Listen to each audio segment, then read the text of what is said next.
A man was told to drive more than 600 kilometers across the South Australian outback between hospitals for medical tests after a stroke, the ABC can reveal.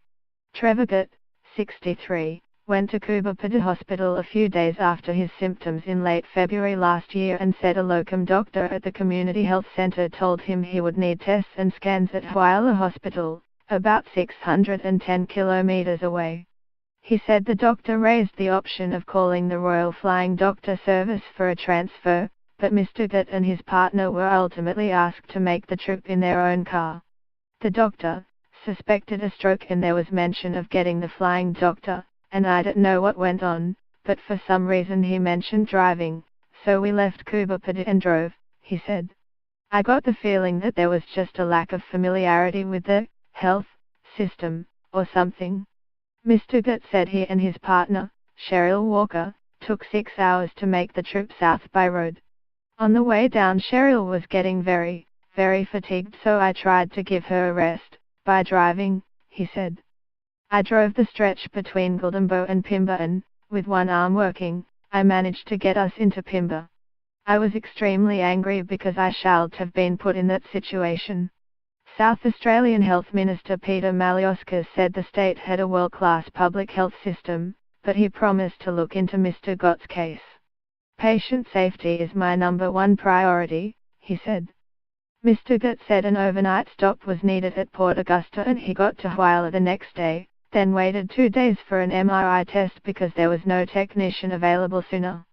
The result confirmed Mr. Gotte had suffered a number of strokes in recent days and had blood clots in his brain.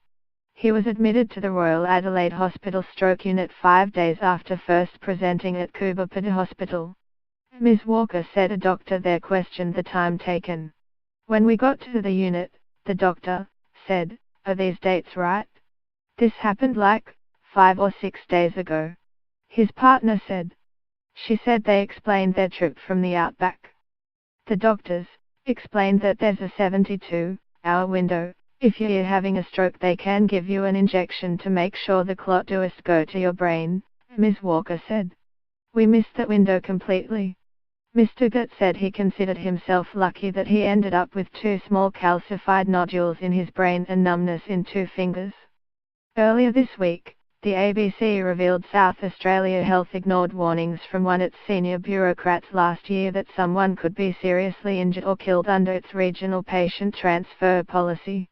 Just months later, a 72-year-old inpatient from Remark Hospital crashed while driving himself between hospitals in the state's River Lab. Opposition health spokesman Stephen Wade said it was clear there were systemic problems in the Country Health South Australia division and patients were at risk. What the 2 cases highlight is that there's problems with patient transport in country areas and there's a problem with the availability of imaging services in country areas, he said. Mr. Wade criticized health funding cuts.